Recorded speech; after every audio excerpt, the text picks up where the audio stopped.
Bueno, bienvenido y bienvenida a esta última clase teórica, la unidad número 12.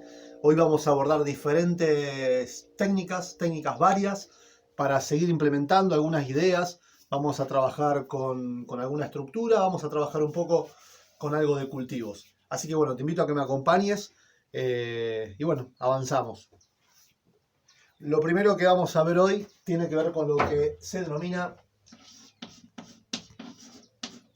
casa de barro. La casa de barro es una especie de estructura adjunta a una casa implantada en un lugar productivo o pensada desde el punto de vista de la permacultura, pero también puede ser una conversión que hagas de un espacio que ya existe. La idea de la casa de barro es aquel lugar donde llegan todos los cultivos, donde llega todo lo proveniente de la huerta, donde llegan los maples de huevo, donde llega la leche, ¿sí? Es como el lugar ese, es la interfase entre el espacio productivo y la cocina en sí misma, ¿sí? Entonces, si uno piensa en la cocina, ¿sí? Donde obviamente acá tenemos, no sé, el artefacto cocina, podemos tener acá una bacha, ¿sí? Y esto está comunicado con la casa en sí, para acá sigue el resto de la casa. Entonces, uno piensa en la casa de barro como una estructura, como decía antes, una especie de interfase entre el espacio de preparación de los alimentos y lo que es el espacio de origen, de producción de esos mismos alimentos, ¿sí? Entonces, vamos a hacer un pequeño boceto de lo que podría ser una casa de barro, ¿sí? Uno podría tener acá, se llama casa de barro obviamente porque es un lugar que es el lugar donde uno llega con las cosas sucias, ¿no? Por ahí uno hizo una cosecha de papas, una cosecha de zanahoria, cortó algo de lechuga, cortó algo de acelga, eso viene sucio, viene con tierra, viene con algunas hojas para limpiar, y uno viene de la huerta o del espacio productivo con un cajón, con todo eso, y es un lugar interno donde poder tenerlo hasta que se limpia, se adecúa para ingresar a la cocina, ¿sí? Entonces uno puede pensar, no sé, vamos a pensar en tener acá, por ejemplo, algo que yo recomiendo que las casas tengan, que lamentablemente ya la usanza hizo que la gente ni siquiera lo pida en los diseños de hogares y demás, es un espacio para mí totalmente necesario, que es lo que se llamaba despensa.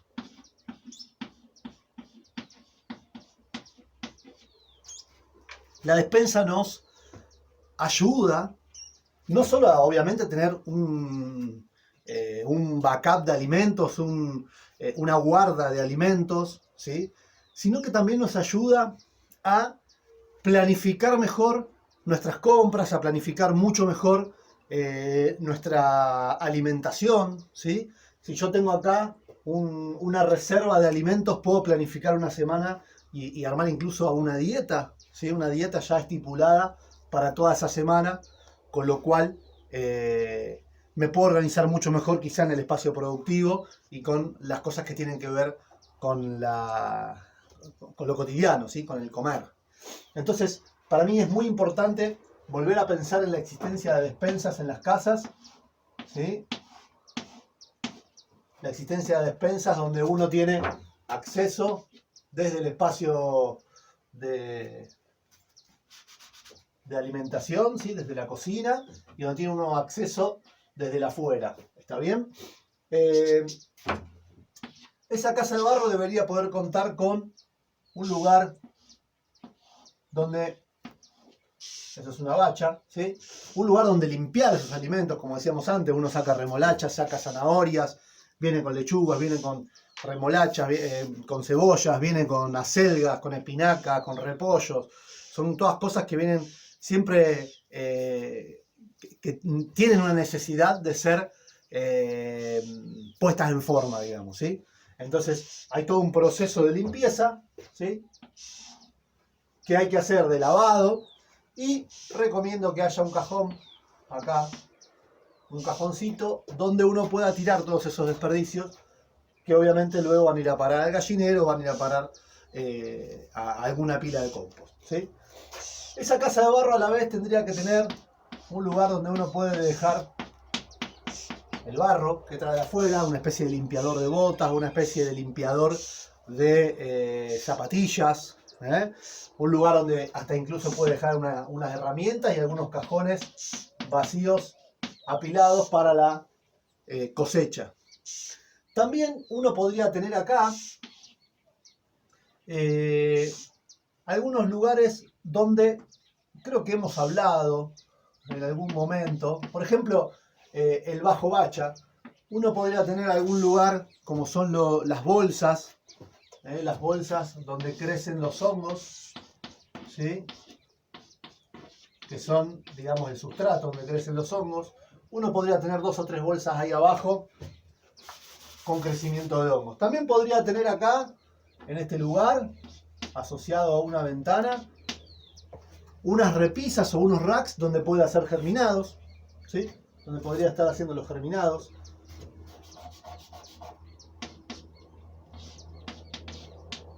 ¿Sí? Y bueno, obviamente las necesidades que uno tenga pueden ser cubiertas por ese espacio, que en definitiva va a ser todo esto, ¿sí? Esto es lo que vamos a llamar casa de barro. Yo sé que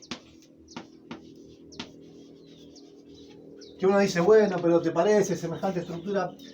Obviamente, quizás no en todos los diseños sea apropiado esto, pero si uno tiene la posibilidad de destinar un espacio a esto, les puedo asegurar que sirve mucho, ¿sí? Nosotros cuando, por ejemplo, hacemos escabeches o hacemos grandes preparaciones de mucho alimento, no sé, cuando hacemos la salsa de tomate, cuando hacemos ese tipo de cosas que requieren de muchas horas de estar trabajando y cocinando, es muy importante tener esta interfase donde preparar un poco los alimentos y después recién llegar a la cocina. Incluso si hasta el espacio da, como para armar acá una anafe, ¿sí? con unas hornallas, es ideal poder separar el espacio de preparación de alimentos con lo que es la cocina en sí, ¿sí? Así que bueno, quería traerles estas ideas porque a veces vienen bien. Cuando uno está planificando, cuando uno está empezando a pensar cómo ejecutar el espacio de producción de los alimentos, no lo productivo, sino lo que es preparación de alimentos, es muy importante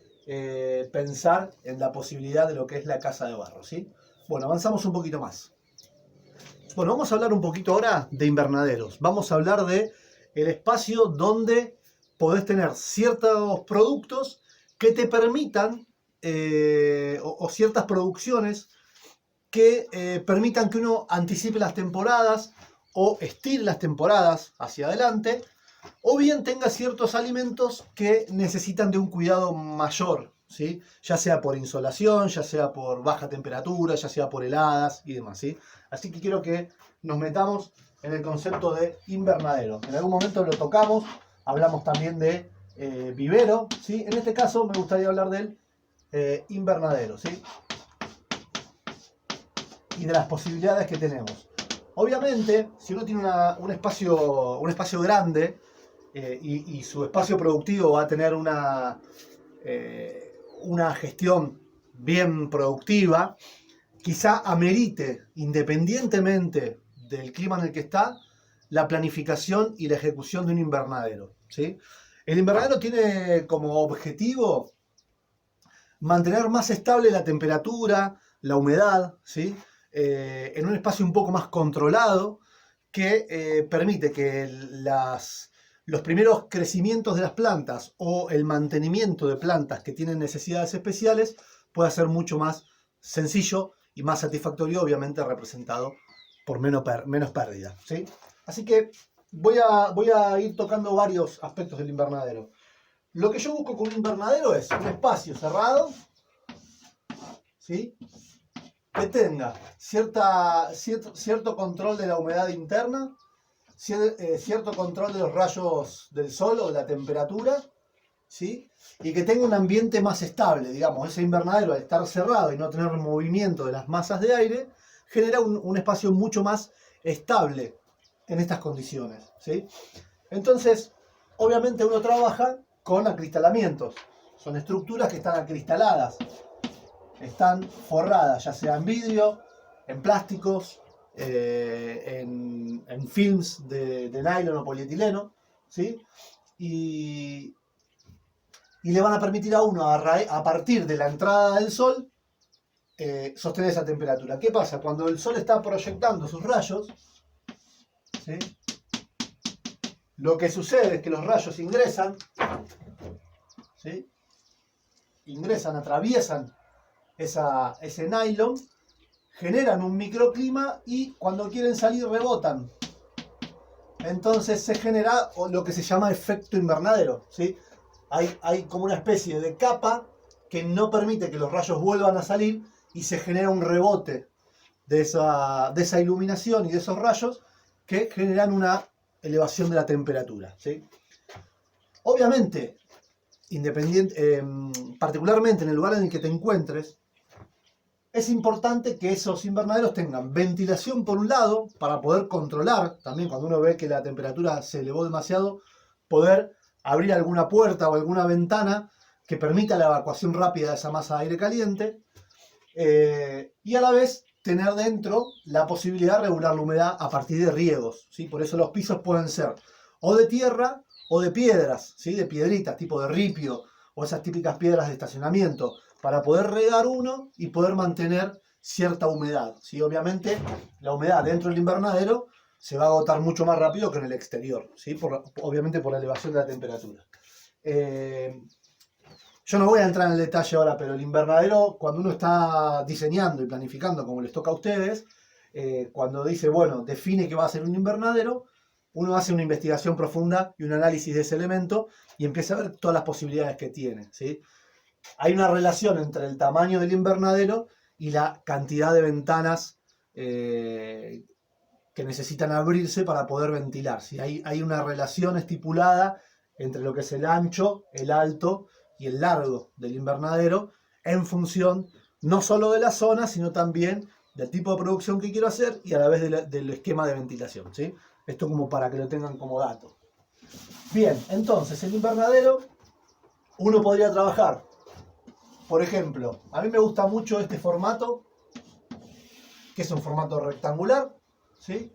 Quizá de algo de 4 metros por 2, 6 por 3 si es grande, 2 por 1, ¿sí? 2 por 1 y medio si no hace falta que sea demasiado grande, por llevarlo en relación al espacio productivo de cada uno. Pero este es un formato muy interesante que uno puede hacer con 6 palos, ¿sí? Puestos cada 2 metros.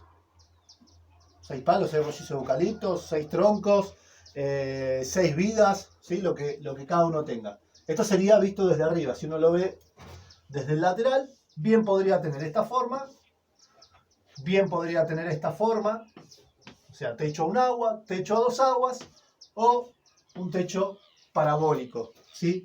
Esto es indistinto, es totalmente indistinto. Lo que puede suceder en este tipo de techos es que haya una concentración de temperatura en los puntos más altos, ¿sí? Acá, pero que a la vez también puede ser interesante para trabajar con plantas que se beneficien mucho más de eso.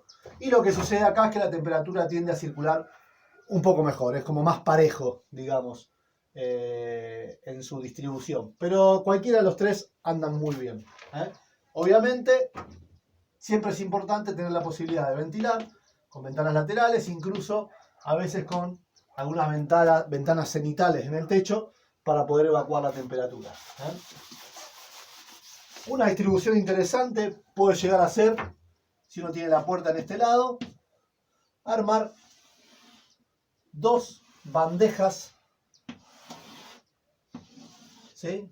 O sea, uno ingresa de cada lateral 2 bandejas donde va a tener los racks, ¿sí? Los racks que son los racks de invernadero, que son como una especie de hueverita, ¿sí? Si uno los ve de costado, son así, plantineras, hay de 50, de 25, de 100, dependiendo del tamaño.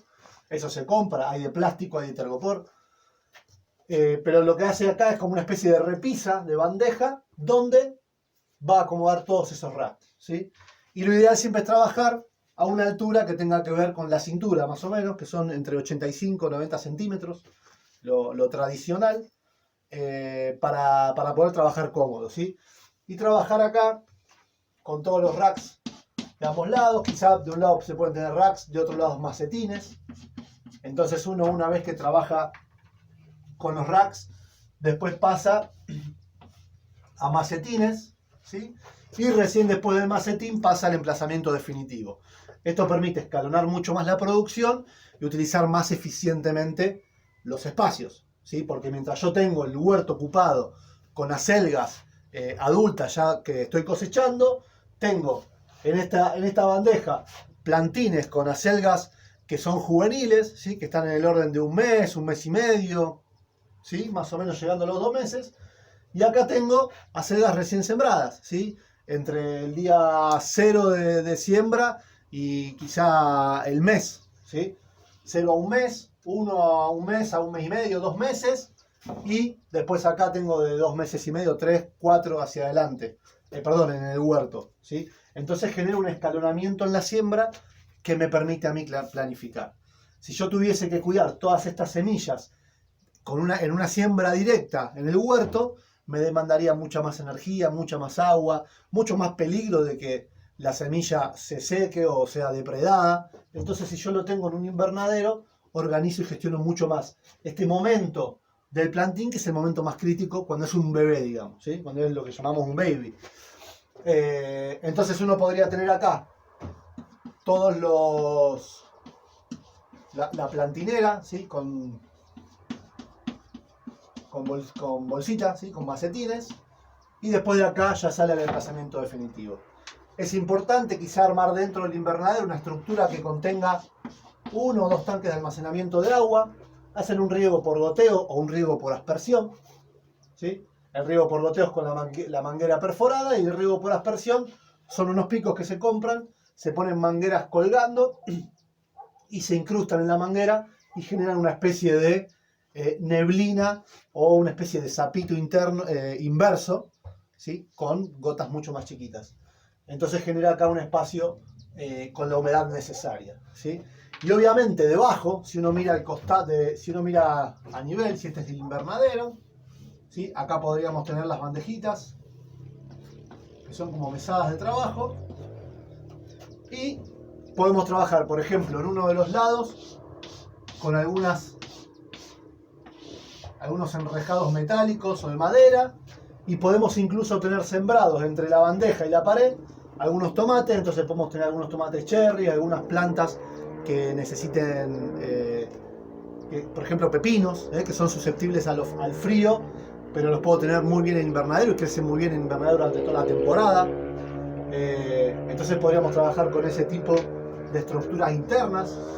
Incluso si uno hace que el techo esté formado por enrejados de tipo de construcción que se denominan malla cima, ¿sí? Uno puede hacer el techo con esa estructura, y de ahí mismo colgar varias plantas que necesitan tutorado, ¿sí? Como decíamos recién, tomates cherry, pepinos, incluso algunas arvejas. Entonces puede empezar la temporada de tomates cherry mucho antes, o de pepino mucho antes, ganando la temporada, ¿sí? Y a la vez pudiendo tener durante más tiempo, saliendo del verano hacia el otoño, tomates, porque están en un ambiente mucho más cuidado y protegido de las primeras heladas o los primeros fríos. ¿Está bien? Y otra cosa que puede tener acá abajo son algunos macetines más con otro tipo de plantas que requieran quizá interior, o que estén acá circunstancialmente hasta que llegan al emplazamiento definitivo. Plantas por ahí un poco más especiales, pueden tener un lugar donde están los esquejes de aromáticas. Entonces, en un espacio muy pequeño, que yo con una visita diaria y estando 2 o 3 horas de trabajo, puedo hacer muchísimo. Esta es una posibilidad. La otra posibilidad para hacer lo que son invernaderos son los denominados microtúneles, que no es más que un bancal de cultivo tradicional con 2 paredes laterales. Acá, por ejemplo, podríamos tener lo que sería la tierra de cultivo, quizá un poquito más arriba las paredes, que pueden ser tablas, pueden ser paredes de piedra, pueden ser ladrillos. Acá tendríamos el espacio de cultivo, ¿sí? Y trabajamos con hierros de construcción que hacen una parábola. Esos hierros enfundados con mangueras.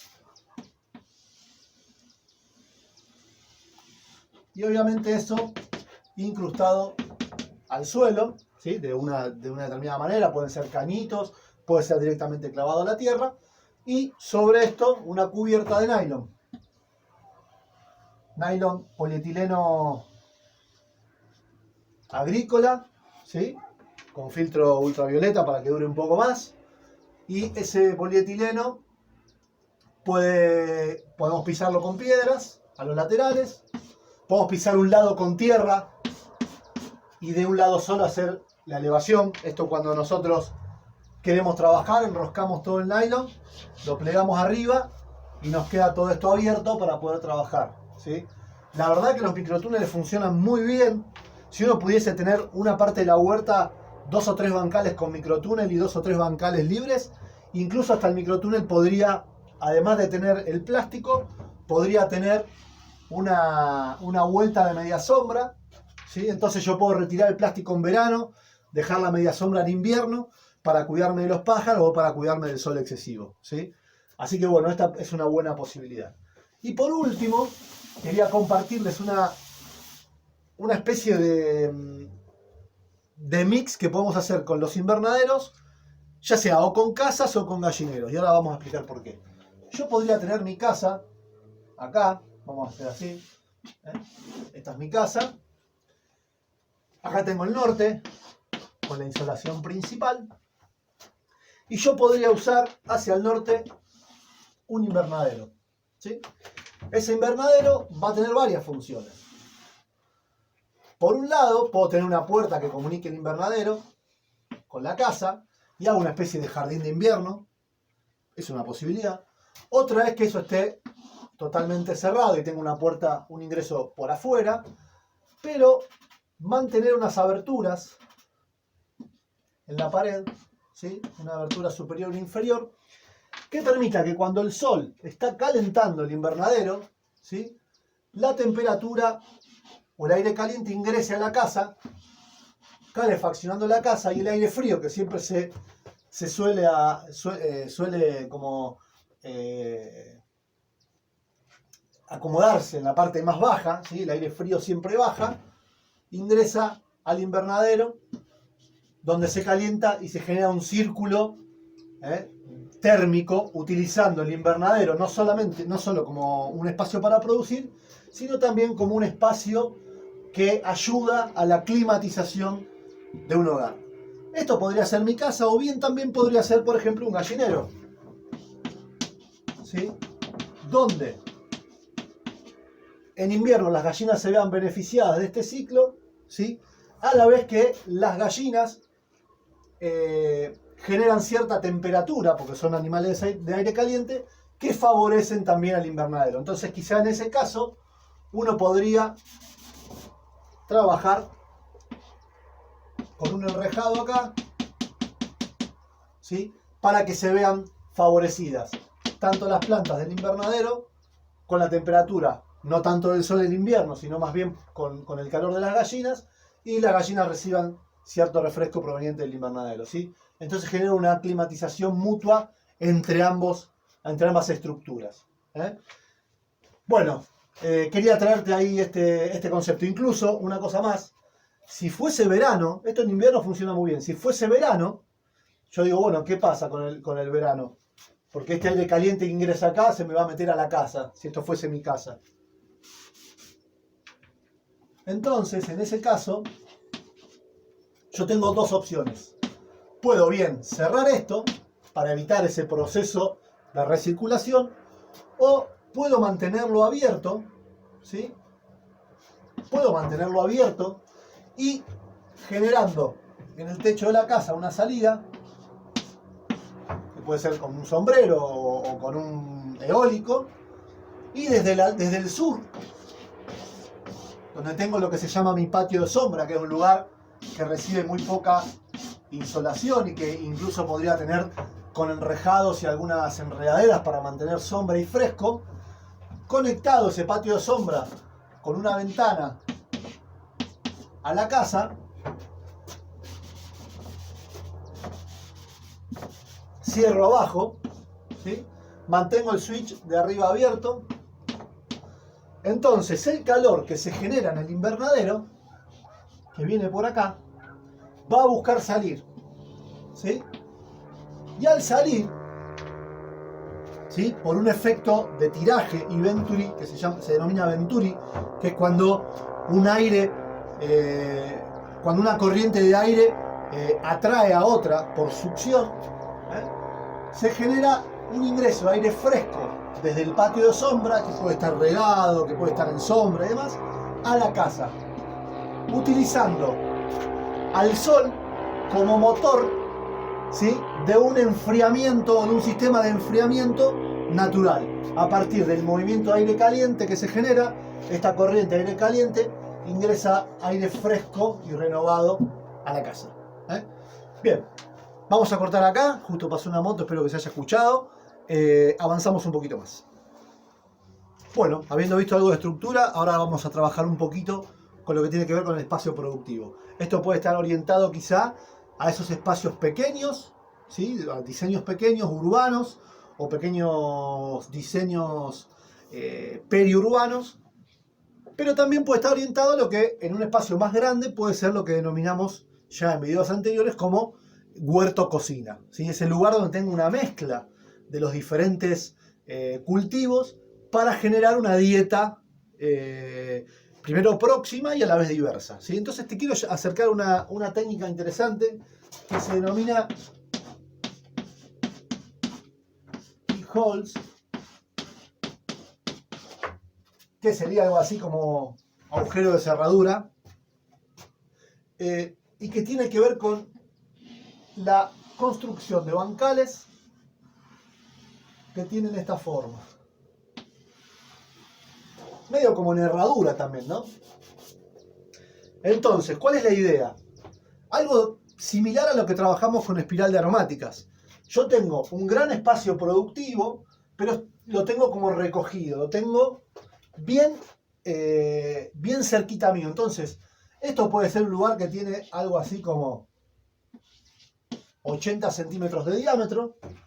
Yo puedo tener varias, imaginemos un espacio productivo donde yo tengo un camino, ¿sí?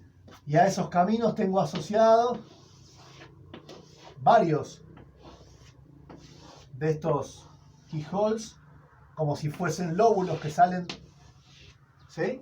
Tengo varios acá, de ambos lados,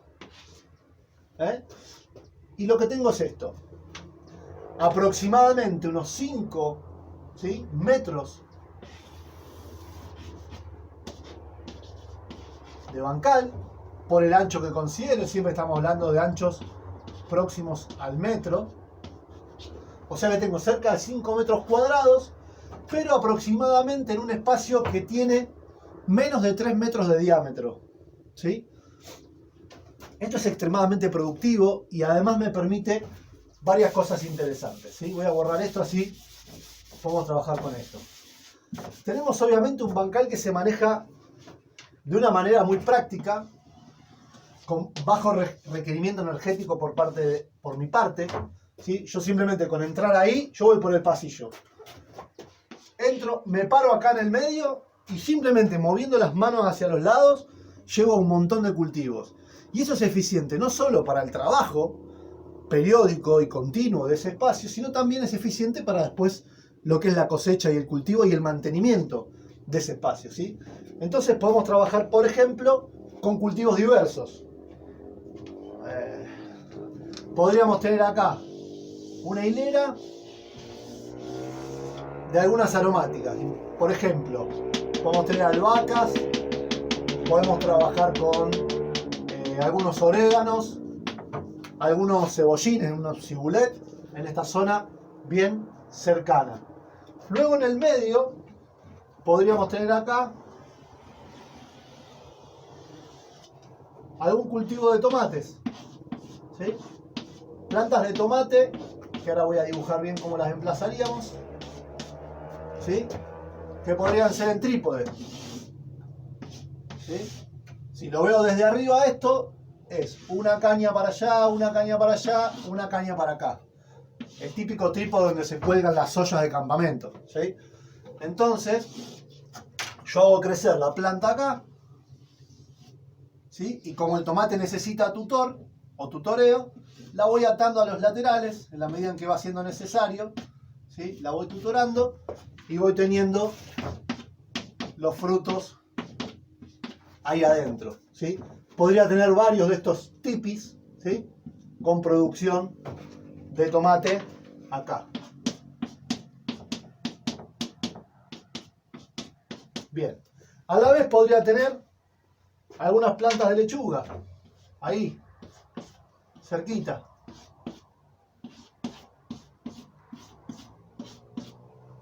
¿Por qué no podría tener algunas cebollas de verdeo entre medio?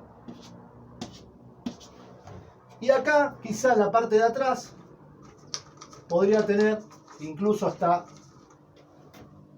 o un tejidito, ¿sí? Que me permita trabajar acá con algunas arvejas, incluso algunas habas sembradas acá y apoyadas. ¿Por qué no trabajar, como decíamos antes, con algunos pepinos? Ahí. ¿Sí? Entonces trabajo con espacios reducidos, eficientes energéticamente en su trabajo, en su recorrido y en su mantenimiento y cosecha, a la vez que estoy teniendo una variedad muy importante de diferentes cultivos que se van a ir beneficiando. Tengo cultivos bajos acá, cultivos más altos acá y cultivos ya de un porte mucho más alto, hasta los 2 metros puedo trabajar tranquilamente en el exterior. Y a la vez esto puede estar integrado, ¿sí? Por ejemplo acá con algún árbol frutal, ¿sí? Y genero ahí lo que se denomina un buen gremio de plantas. ¿Por qué no acá algunas plantas más? ¿Sí? Y genero ahí una especie de pasillo, bosque, recorrido comestible. Bueno, avanzamos hacia la última técnica, ya nos queda muy poquito y bueno, vamos a ver una técnica más de producción de alimentos. Bueno, por último quiero contarte la producción de una de las plantas quizá que mejor representan a nuestro continente, que creo que es la más versátil y la más utilizada en la cocina, y que a veces hay una fantasía de que es difícil de ser producida, y por el contrario es una planta que es sencilla de ser producida, tiene obviamente ciertos requerimientos, tiene muy buenos rendimientos, y por lo menos en espacios pequeños podría ayudarnos a suplir gran parte de la cantidad que usamos al año, teniendo nuestra propia cosecha y haciendo una especie de mix entre la cosecha propia y algo que quizá tengamos que comprar, ¿sí? Me estoy refiriendo a la papa, que es una de las plantas más interesantes para el cultivo porque tiene varias formas de ser producida. Yo voy a abarcar 2 o 3 de ellas, ¿sí? La primera es la más conocida, ¿sí? Que tiene que ver con el trabajo en bancal de cultivo. Nada más que el bancal que uno haría para las papas no sería el tradicional de 1,20, sino que tiene varias opciones. Puede hacer un macizo, como si fuese un espacio de siembra de trigo, ¿no? Un macizo, no sé, de 2, 3 metros por 5, 6, por lo que pueda. Trabajarla en macizo y, no sé, por ejemplo, si tiene 6 metros, hacer surcos, unos surcos que van a ser las veces de pasillo, ¿sí? Con un montículo.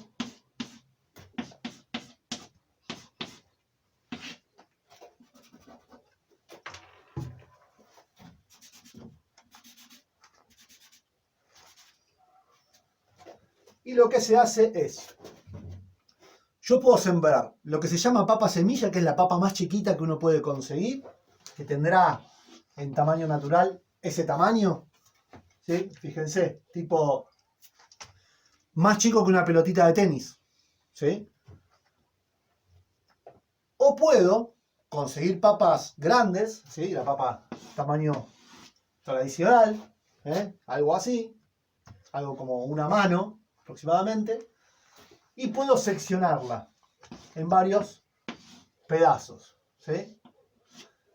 Esa sección la voy a trabajar a partir de lo que se denomina ojo de la papa, que son los huequitos, los agujeritos que uno ve en la papa, ¿sí? Que es por donde va a salir el brote.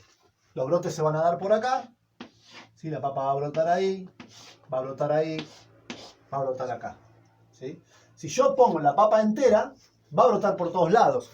Si yo la corto, lo que estoy haciendo es con una papa entera llevarla a semilla, al tamaño de semilla, y puedo sembrar los pedacitos de papa con un ojo o dos siempre, ¿eh? Antes de la siembra, cada uno verá la fecha, ¿sí? Cada uno verá la fecha. Acá se puede hacer a partir de septiembre, octubre. Si es un año muy frío, noviembre. La papa necesita buen sol, necesita buena temperatura y necesita agua, ¿sí? Son 3 requerimientos importantes de la papa. Idealmente, o la papa se da mucho mejor en lugares donde hay altura que en lugares que están más cerca del nivel cero, sobre el nivel del mar, ¿sí? Porque la afectan mucho más plagas, como el mildú, como algunas variedades de hongos, incluso algunos insectos las afectan mucho más cuando están cerca del nivel cero de altura que cuando están ya en la altura de la cual es propia la papa, ¿sí? Que es cerca de los 600 metros, 500 metros sobre el nivel del mar, ¿eh? Entonces, lo que no quiere decir que no puedas producirlas, ¿sí? Con mayor cuidado, pero se pueden producir igual. Entonces, una vez que seccionaste y tenés ya las semillas generadas, lo que se hace acá es un surco, desplazando esta tierra que está en el medio hacia los laterales, y ahí se pone la papa. Se siembra ahí la papa, ¿sí? Y se la tapa con un poquito de tierra.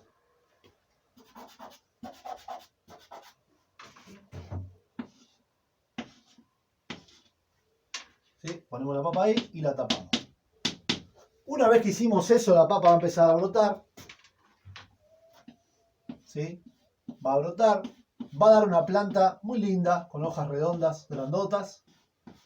Recordemos que la papa es de la familia del tomate, es una solanácea, por lo tanto le afectan el mismo tipo de plagas, ¿sí? Por lo tanto es importante que no hagamos papa y tomate seguido en el mismo espacio porque las plagas pueden persistir, ¿sí? Y bueno, la planta va a ir creciendo, va a necesitar cierta cantidad de riego,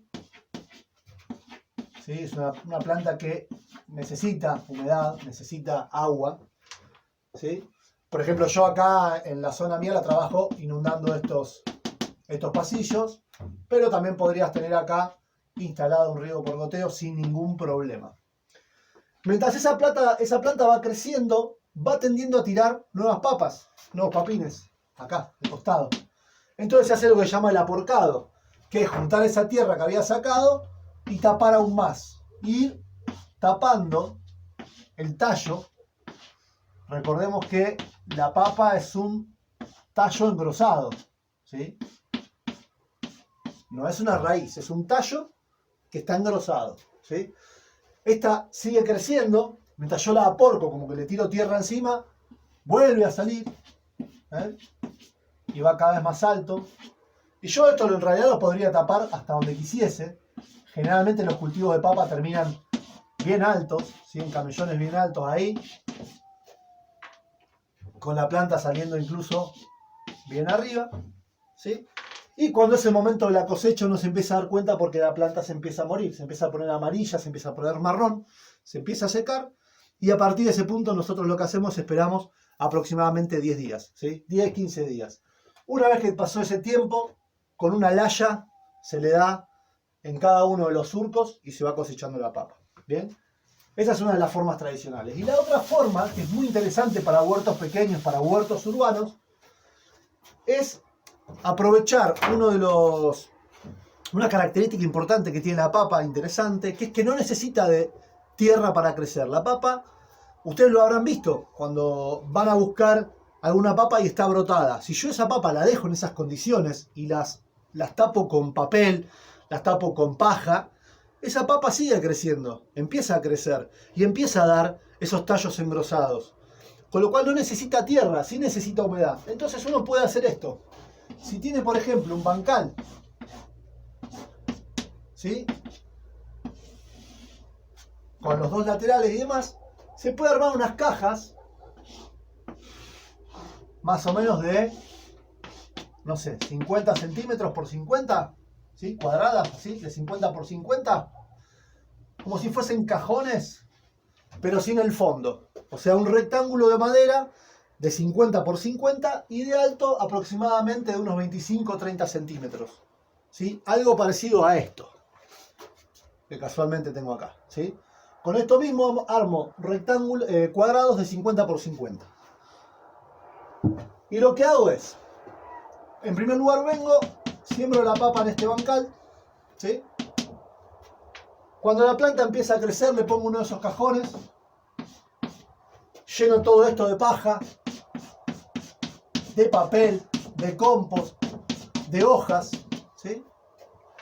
Cuando yo hago eso y tapo la planta completamente, voy a ver que a los días aparece otra vez la plantita ahí. En ese momento vengo con otra caja, similar a la anterior de 50 por 50, la pongo encima y tapo otra vez todo con compost, con paja, con hojas. Esa planta voy a ver que sigue hacia arriba. Y así me puedo ir tranquilamente hasta el 1,50 m, 2 metros, hasta donde quiera puedo ir. La planta va a seguir haciendo este mismo trabajo. Va a llegar hasta arriba. El día que llegó arriba y se empezó a secar, desarmo estos cajones y hago cosecha de esas papas. ¿Sí? Esto lo puedo hacer con los cajones de madera, lo podría hacer, se ha hecho mucho tiempo con cubiertas de auto en desuso. Yo no lo recomiendo porque con el continuo pegar del sol en la cubierta se va desgastando y va quedando en la tierra. Y bueno, no es un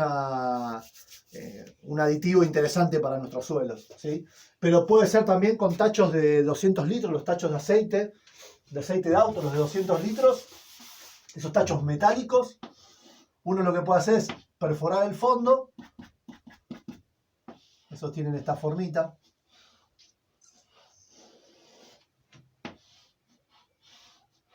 Tienen como unos aritos, ¿sí? Unos aros acá. Típico tacho de aceite de auto. Se perfora, se lo pone sobre unos tacos, unos ladrillos, ¿sí? Y se hace este mismo proceso empezando desde abajo. Cuando la papa va saliendo, la voy tapando con compost y con paja, con papel, incluso con tierra. Si lo que tenés es tierra, con tierra. Y cuando llegan acá arriba, voy a llegar al punto en que se sequen. Una vez que se secaron, saco el tacho, lo tiro al piso, lo vacío y cosecho todas las papas que están ahí en cultivo. Bueno, con esta última, con la papa, con este último técnica que compartimos recién, cerramos totalmente lo que tiene que ver con las clases teóricas. Terminamos así la unidad número 12. Nos queda todavía el práctico, que recomiendo ver inmediatamente después de esto. Así que bueno, espero que lo hayas disfrutado, que haya servido. Yo te agradezco profundamente por habernos acompañado. Cerramos este escenario, cerramos este taller carpintería que se transformó en estudio de televisión. Así que bueno, muchas gracias por haber estado del otro lado y avanzamos un poquito más.